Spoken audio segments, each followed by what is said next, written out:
فيه يذلل المتقين الذين يؤمنون بالغيب ويقيمون الصلاة ومما رزقناهم ينفقون. وقال الله تعالى: يا أيها الذين آمنوا إذا نودي للصلاة من يوم الجمعة فاسعوا إلى ذكر الله وذروا البيع ذلكم خير لكم إن كنتم تعلمون.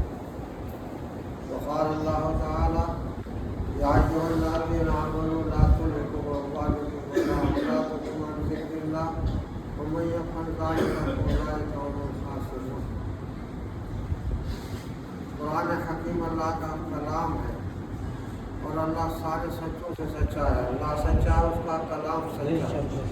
اللہ سارے سچوں سے سچا ہے اور اس کا کلام سچا ہے. اللہ رب العالمین اپنے کلام مبین کا آغاز فرماتا ہے: الف لام میم.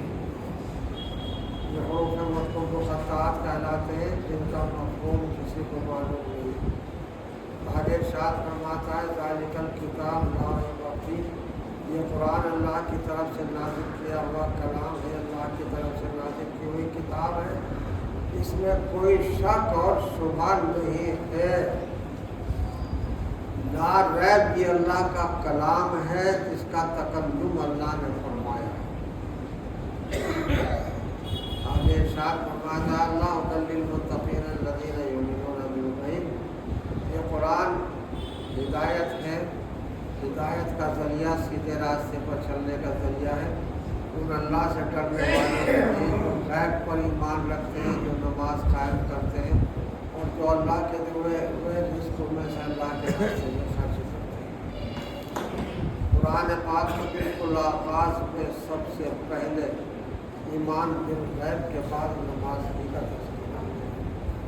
نماز جو اہم العبادات ہے، جو اسلام کے ارکان میں سب سے اہم رکن ہے نماز، جس کے بارے میں قرآن کا آغاز اور سب سے پہلے تمام ارکان کے وجوب سے پہلے اللہ تعالیٰ نے نماز کا رکن بیان فرمایا: ایمان بالغیب.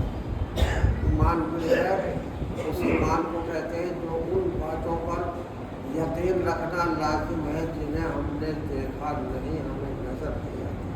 اللہ کے ساتھ نظر نہیں آتی. اللہ ہے، اکیلا ہے، اس کا کوئی ساتھی اور شریک نہیں.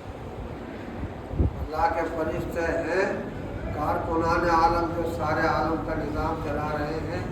اس میں بے شمار ہے کہ آسمان فرشتوں سے بھرا ہوا جو اللہ کی عبادت میں اس کی فرما برداری مشغول ہے اور جس کو نور سے پیدا کیا ہے، جن سے کوئی گناہ نہیں ہوتا.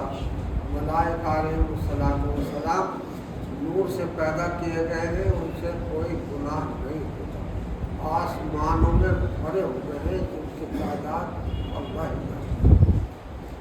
ایک مرتبہ جناب رسول اللہ صلی اللہ علیہ وسلم نے صحابہ سے دریافت فرمایا کہ میں جو سنتا ہوں کیا تم بھی سنتے ہو؟ صحابہ نے عرض کی: یا رسول اللہ صلی اللہ علیہ وسلم ہمیں نہیں سنائی دیتا.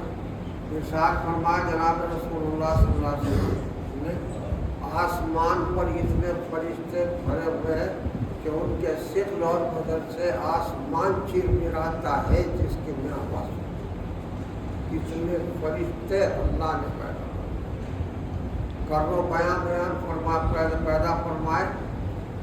کرو بیاں ان فرشتوں کو کہتے ہیں کہ جن کو پیدا ہوتے ہی اللہ نے اپنے سامنے عبادت کرنے کے لیے کھڑا کر دیا اور وہ ہاتھ باندھ کر خدا کے سامنے کھڑے ہو گئے اور قیامت تک اسی طرح قیام میں کھڑے رہیں گے.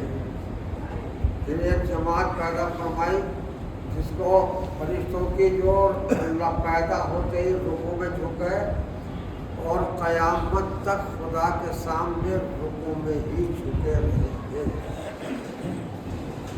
پھر ایک جماعت پیدا فرمائی فرشتوں کی